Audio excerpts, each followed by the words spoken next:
Hello, everybody, and welcome to the 27th episode of the second season of Relax, si Lord de mga Santo, ang bahala sa atin. This is JM, and now we're gonna focus on the readings for the fourth week of Lent, or what we call the Laetare Sunday. Before we proceed to the readings for today, let's listen first to the spiritual reflection by Pope Francis with the theme, Our Father always forgives, always loves, and always rejoices to welcome us. The Gospel for this Sunday's liturgy recounts the so-called parable of the prodigal son, conferred to Luke, to the Gospel of St. Luke, chapter 15, verses 11 to 32. It leads us to the heart of God, who always forgives compassionately and tenderly.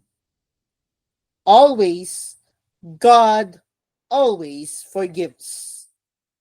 We are the ones who tire of asking for forgiveness, but He always forgives.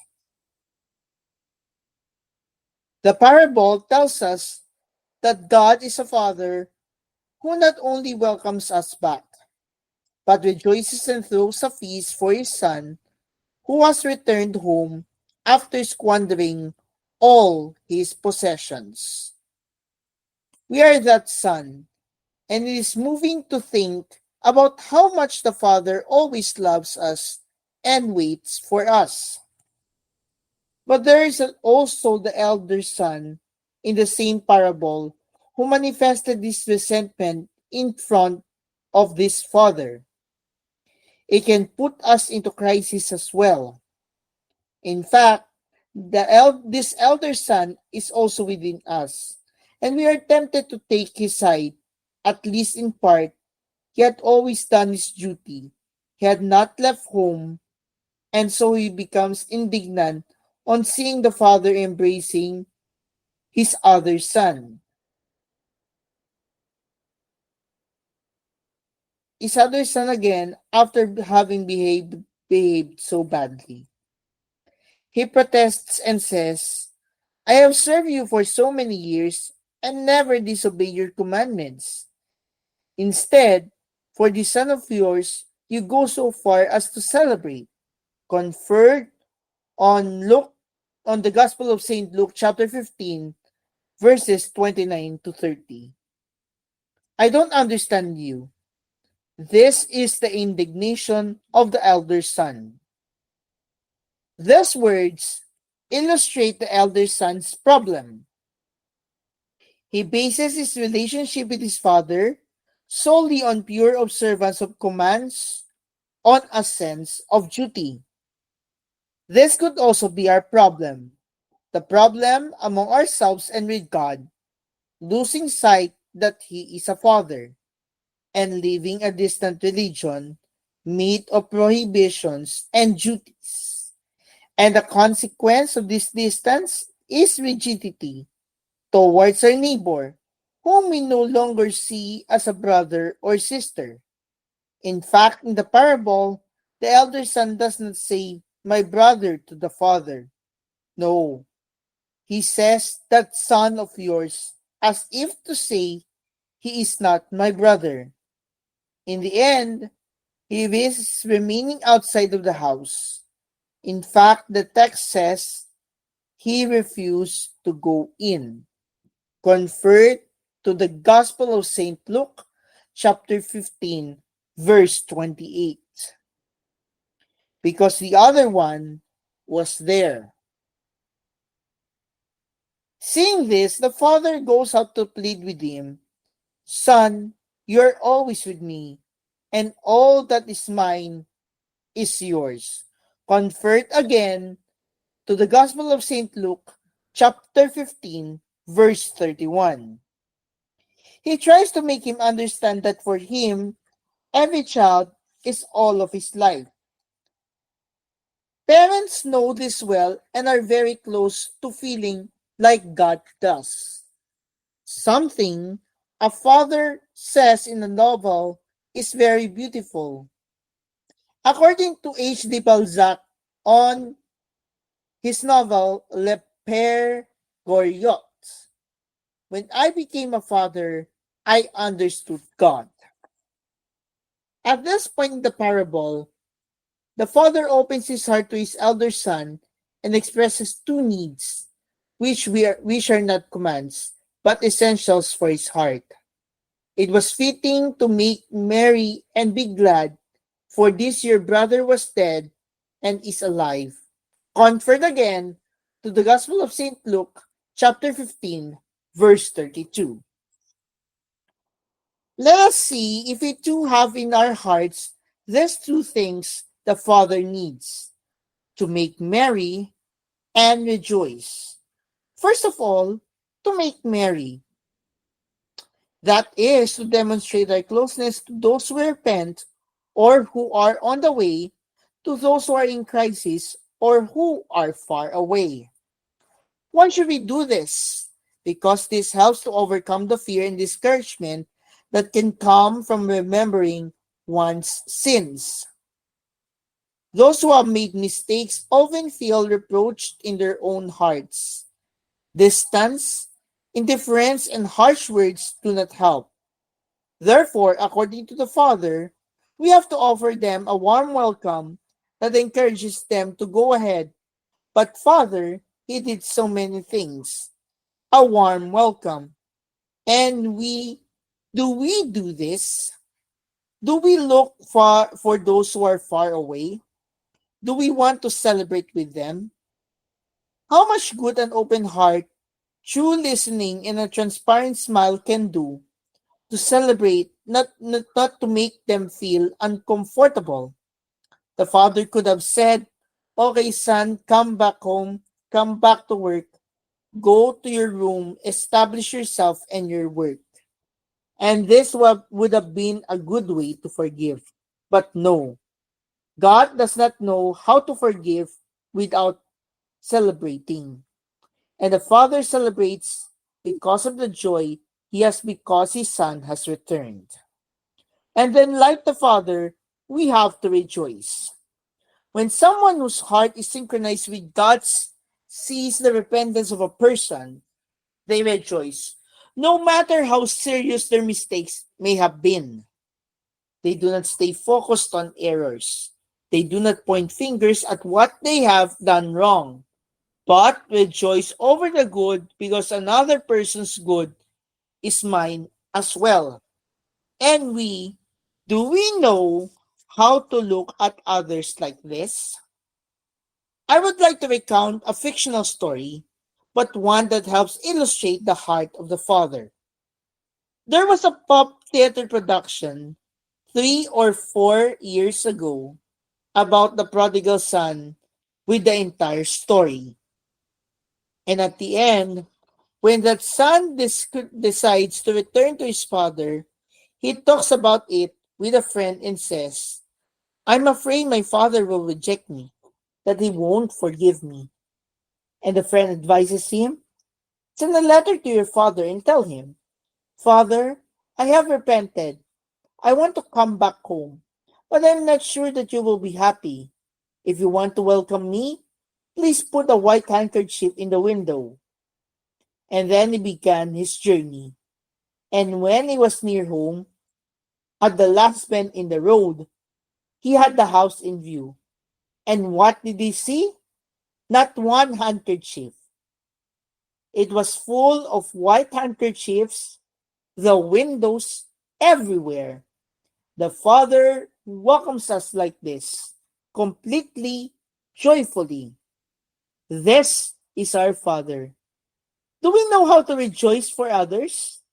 May the Virgin Mary teach us how to receive God's mercy so that it might become the light by which we see our neighbors.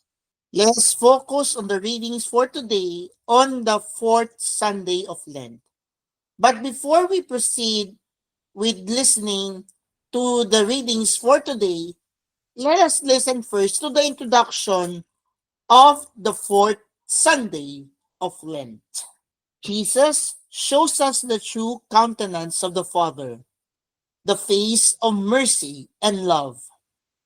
This is most evident in today's gospel, which is the parable of the prodigal son. The Father shows this in his readiness to welcome home the squanderer and in holding a banquet for him. He also shows this love in showing understanding of the older son's condescending attitude.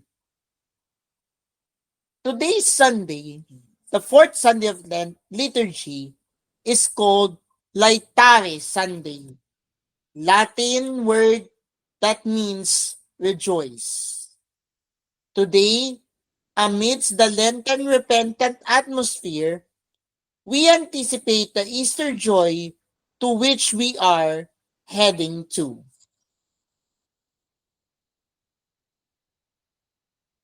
Before we proceed with our first reading, let's listen first to the short introduction to the first reading. As the Israelites are about to possess the promised land, the manna ceases because they can now eat the produce of the land. God's promise to Abraham that his descendants would inherit the land is now fulfilled.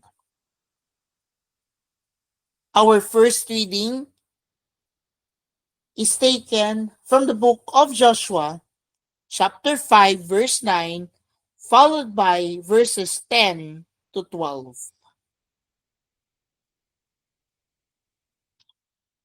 A proclamation from the book of Joshua. The Lord said to Joshua, "Today I have removed the reproach of Egypt from you." While the Israelites were encamped at Gilgal on the plains of Jericho, they celebrated the Passover on the evening of the 14th of the month. On the day after the Passover, they ate of the produce of the land in the form of unleavened cakes and parched grain. On that same day after the Passover, on which they ate of the produce of the land, the manna ceased. No longer was there manna for the Israelites, who that year ate of the yield of the land of Canaan. The word of the Lord. Thanks be to God. Our response to the responsorial psalm is, taste and see the goodness of the Lord. Taste and see the goodness of the Lord. I will bless the Lord at all times. His praise shall be ever in my mouth. Let my soul glory in the Lord. The lowly will hear me and be glad. Taste and see the goodness of the Lord. Glorify the Lord with me. Let us together extol his name. I sought the Lord, and he answered me, and delivered me from all my fears. Taste and see the goodness of the Lord. Look to him that you may be radiant with joy, and your faces may not blush with shame. When the poor one called out, the Lord heard, and from all his distress, he saved him. Taste and see the goodness of the Lord.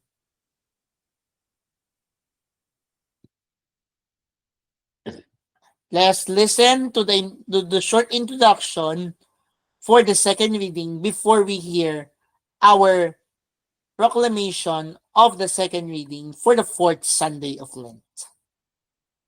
God has reconciled us to himself through Christ. By becoming man like us and by his humble obedience, Christ restores humanity's friendship with God. Therefore, we now have the confidence to retrace our steps back to the Father.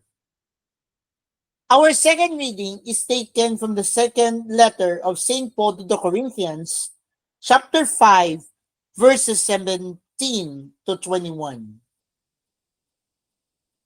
A proclamation from the second letter of St. Paul to the Corinthians. Brothers and sisters, whoever is in Christ is a new creation. The old things have passed away. Behold, new things have come. And all this is from God, who had reconciled us to himself through Christ and given us the ministry of reconciliation. Namely, God was reconciling the world to himself in Christ, not counting their trespasses against them, and entrusting to us to the message of reconciliation. So we are ambassadors for Christ, as if God were appealing through us. We implore you on behalf of Christ, be reconciled to God. For our sake, he made him to be sin who did not know sin, so that we might become the righteousness of God in him. The word of the Lord. Thanks be to God.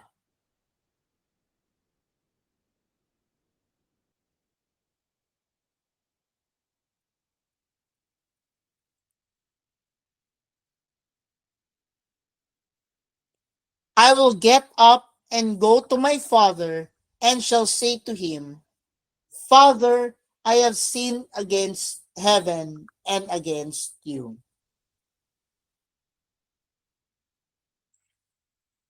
Now, let us listen to the gospel for today, and it is taken from the Gospel of St. Luke, chapter 15, verses 1 to 3, followed by verses 11 to 32. And this is all about the parable of the prodigal son. A proclamation from the Holy Gospel according to St. Luke. Glory to you, O Lord. Tax collectors and sinners were all drawing near to listen to Jesus. But the Pharisees and scribes began to complain, saying, This man welcomes sinners and eats with them. So to them, Jesus addressed this parable. A man had two sons, and the younger son said to his father, Father, give me the share of your estate that should come to me. So the father divided the property between them. After a few days, the younger son collected all his belongings and set off to a distant country where he squandered his inheritance on a life of dissipation. When he had freely spent everything, a severe famine struck that country, and he found himself in dire need. So he hired himself out to one of the local citizens who sent him to his farm to tend the swine, and he longed to eat his fill of the pods on which the swine fed, but nobody gave him any. Coming to his senses, he thought, How many of my father's hard workers have more than enough food to eat? But here am I, dying from hunger. I shall get up and go to my father, and I shall say to him, Father, I have sinned against heaven and against you. I no longer deserve to be your son. Treat me as you would treat one of your hard workers. So he got up and went back to his father. While he was still a long way off, his father caught sight of him. and was filled with compassion. He ran to his son, embraced him, and kissed him. His son said to him, "Father, I have sinned against heaven and against you. I no longer deserve to be called your son." But his father ordered his servants, "Quickly, bring the finest robe and put it on him. Put a ring on his finger and sandals on his feet. Take the fattened calf and slaughter it. Then let us celebrate with a feast, because this son of mine was dead and has come to life again. He was lost and has been found." Then the celebration began. Now, the older son has been out in the field, and on his way back, as he neared the house, he heard the sound of music and dancing. He called one of the servants and asked what this might mean. The servant said to him, "Your brother has returned, and your father has slaughtered the fattened calf because he has him back safe and sound." He became angry, and when he refused to enter the house, his father came out and pleaded with him. He said to his father in reply, "Look, all these years I have served you, and not once did I disobey your disorders. Yet you never gave me even a young goat to feast out on with my friends. But when your son returns, who swallowed up your property with prostitutes, for him you slaughtered the fattened calf." He said to him, "My son, you are here with me always. Everything I have is yours. But now we must celebrate and rejoice, because your brother was dead and has come to life again. He was lost and has been found." My dear friends, my fellow relaxers, this is the good news of our salvation. Praise to you, Lord Jesus Christ. Before we proceed to the reflection or the meditation according to the Anawim way, let us first listen to the reflection of Father Ruben or Beta SJ on what does Laetare Sunday mean, with the theme, the deeper meaning of Laetare. I was in the LRT going back to Ateneo de Manila University from Sunday Mass at the Benedictine Monastery in San Beda, when a Protestant preacher hopped in from one of the stations. He then started sharing his conversion story, that he was once a drug addict, disowned, and abandoned by his family due to sheer shame and disappointment. Another Protestant pastor had helped him get back to his feet. When the addict asked why the pastor was helping him, the pastor simply replied, "Because you are God's beloved son." The addict may have been lost, but he was never lost by God. In the eyes of the world, he may have been a useless, good-for-nothing addict, but for God, as expressed by the pastor, he remained God's precious son. Isn't this the story of the prodigal son in Jesus' parable? The younger son had everything. Nonetheless, he was still looking for something more. The more he wished to find outside his father's house. What the son did must have been nerve-wracking for the father, It was unimaginable to sons in Jesus' time. But the reality is that the younger son did it. In the eyes of their society, the younger son was a useless, shameless, and thoughtless ingrate. In the older brother's eyes, this brother deserved nothing but condemnation and disinheritance. But not so for the father. The father continued to consider him as his son. The very reason why the fathers waited for his son's return. When the son did return, the father accepted him with no questions asked, simply because his son was always a son, no matter what. The father gave the younger son the finest robe, ring, and sandals, despite what the prodigy did. Aren't we, the younger son, in many respects, as far as our relationship with God is concerned? Despite the many times we have been hard-headed and hard-hearted, we are never lost to God. We continue to be God's beloved children, despite our ingratitude.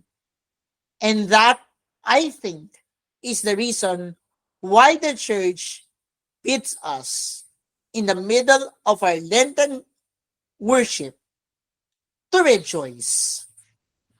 Dear friends, we will only truly and deeply appreciate the beauty and wonder of this parable if, at one point in our life and in our relationship with God, we have been that younger son who wandered far away but was never lost to God.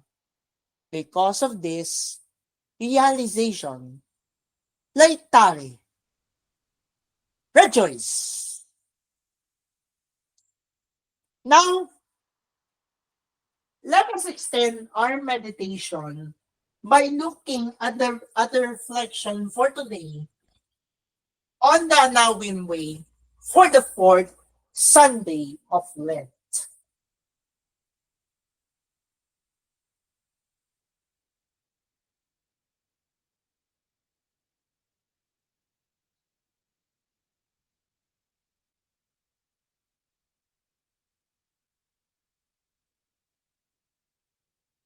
The fourth Sunday of Lent has an element of joy.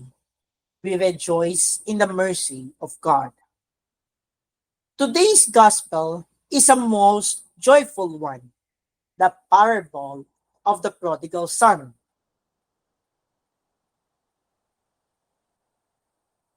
The main character is a forgiving father whose attitude towards his son remains constant throughout the story. The father is a revealing image of God, our merciful father. The younger son symbolizes the tax collectors and the sinners of the day, while the older son symbolizes the self-righteous Pharisees and the teachers of the law. Both sons also show us something about ourselves and about how we relate to God our Father.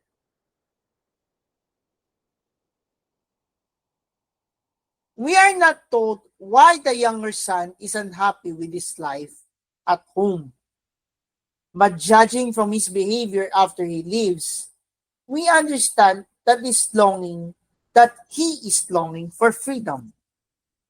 He thinks that independence from his father is the path to happiness.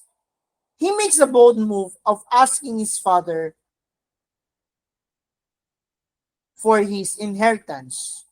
To our surprise, the father agrees to let his son go and give him his inheritance. Most human fathers would not be so quick to give away their property or risk giving it to a child who is so likely to be irresponsible. The parable, however, is not about how we would act, but how God acts. He allows us to go on our own way. He wants us to exercise our freedom and to learn the best use of freedom. Simply doing whatever pleases us never makes us truly happy. The younger son soon learns by experience that sin promises freedom, but in the long run brings slavery and misery. Realizing that he made a bad choice, the younger son decides to return home. The thought of his father's house enkindles hope in his heart. The awareness that he has sinned and that his mystery is the result of his sin humbles him and he repents. Still, he does not expect an automatic welcome back. His hope only goes as far as the possibility of being hired as a worker. He expects to be treated harshly by his father, just as he deserves. The father, however, is motivated not by justice alone, but also by love. Even more surprising, that the spirit with which the father let his son go is the spirit with which he welcomes he welcomes him back. We learn that the father was patiently waiting with unfailing love for his son to return so that he could once again show him his great love and mercy. This is a revealing image of God's love and mercy for us. When we are in a state of moral destitution, if we humble ourselves, our loving Father has mercy on us, embraces us, and restores us to our place in His home. The Father again manifests His great love when He reaches out to His angry older son. The son is isolating himself in judgment and resentment, cutting himself off from the family and from the joy of the feast. This is an accurate portrayal of what we do to ourselves when we are hurt and angry. We may think we are retaliating or insisting on a change, but in fact, when we isolate and stand in judgment of others, we only hurt ourselves. When we close our hearts to our brother, we cut ourselves off from God. Lent is a time for us to reconcile with God through a good confession and with our brothers and sisters whom God is restoring to his household. The other scripture readings for today's fourth Sunday of Lent may seem almost insignificant compared to the magnificent parable of the prodigal. But they too are part of today's spiritual banquet. The first reading, taken from the book of Joshua, takes us into his promised land, to the Israelites' first celebration of the Passover there. The years of slavery in Egypt are left behind. God has given his people the complete restoration that he had promised. For us, the promised land represents heaven, the house of the Father.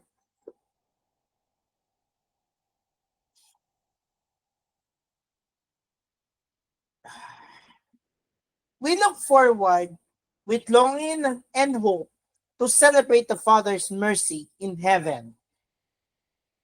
While we are still here on earth, we rejoice in anticipation, with our hearts strengthened by the bread that is greater than the manna, the Holy Eucharist.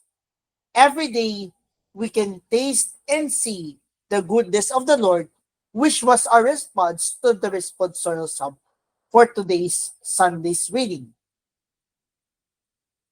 The central reason for rejoicing is summed up by our second reading from the second letter of Saint Paul to the Corinthians. Whoever sing, whoever is in Christ is a new creation. Though we have sinned against him, God does not count our trespasses against us. Instead, he saves us from sin and entrusts us to us the message of reconciliation. Just as the prodigal, after being welcomed home, would make a most effective messenger of the mercy of his father. We are all called to be ambassadors for Christ. God, who saves us, also appeals to others through us. Before we end our episode for today, let us ask ourselves as we ponder or as we give you the questions to ponder for today's episode. And they are, how am I using the freedom God has given me? How does sin bring slavery and misery into my life rather than freedom? And finally, how do I express my rejoicing in the merciful love God has for me? Let us end it with a short, simple prayer. In the name of the Father, and of the Son, and of the Holy Spirit. Amen. Mary, help me never to forget God's unconditional love for me. Amen. In the name of the Father, and of the Son, and of the Holy Spirit. Amen. And that we conclude our 27th episode of our second season of Relax, si Lord at ang mga santo ang bahala sa atin. We are also close to the end of the Lenten journey. We will end our second season on Holy Saturday. And on the 20th of April, or shall I say, we will end our second season on the Monday, Thursday. On the day before Monday, Thursday, which is Holy Wednesday. And our third season will begin on the Easter Triduum starting April 17, 2025. Let me repeat it again. We will end our second season on the Holy Wednesday, April 16th. Thus, we will begin our brand new season on Monday, Thursday, April 17th. But on the onset of the Holy Week, which will start Palm Sunday, which is the last 4 episodes for the second season, we will be having 2 episodes per day on Palm Sunday, Monday, Thursday, Good Friday, Black Saturday, and on the let me rephrase that again. We will on the Holy Week, we will begin or we shall have 2 episodes per day on the Palm Sunday on the second season and on the onstart of the third season with Monday, Thursday, Good Friday, and Black Saturday. The Black Saturday will have a longer time for us to read the readings because the Black Saturday is the eve of Easter Sunday, where we will be reading the readings for the Easter Vigil. So why 2 episodes for Palm Sunday, Monday, Thursday, Good Friday, and Black Saturday? Because we will be doing one English episode and one Filipino episode. So this only means we will have 8 episodes on the entire Lent or on the entire Holy Week special. Yes. We will be having, we will still continue our 47-day Lenten journey until we complete the day 47. So far, we are now on the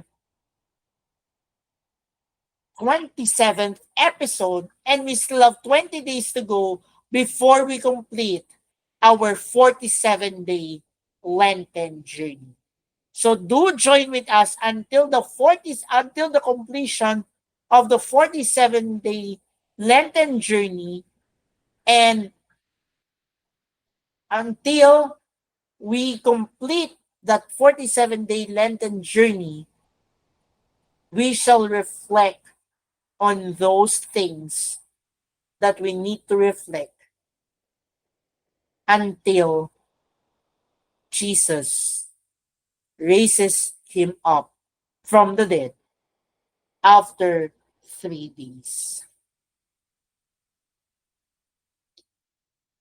And that we conclude again our 27th episode. Let me remind again everyone that our second season will end on April 16 and our third season will begin on the 17th of April with the readings for the Lord's Supper, the celebration of the Lord's Supper, and our readings will continue until Black Saturday. And on the Holy Week, starting on Palm Sunday until the Easter Triduum, we will be having 2 episodes for Palm Sunday, Monday, Thursday, Good Friday, and Black Saturday. So, I hope you will join us with us together on the episodes for that particular season. Our season 3, our first 3 episodes, our first 6 episodes of the third season will be um will be retained back to the original time slot when we had it on our first season, and that is at 5 p.m. for those 3 days. But on the Easter Sunday, we will return back to our original time slot, which is 8:30 p.m. This is JM, reminding you that we must rejoice in the Lord as we prepare ourselves towards the Holy Week and towards the resurrection of Jesus. May God bless you more and have a happy and blessed Sunday.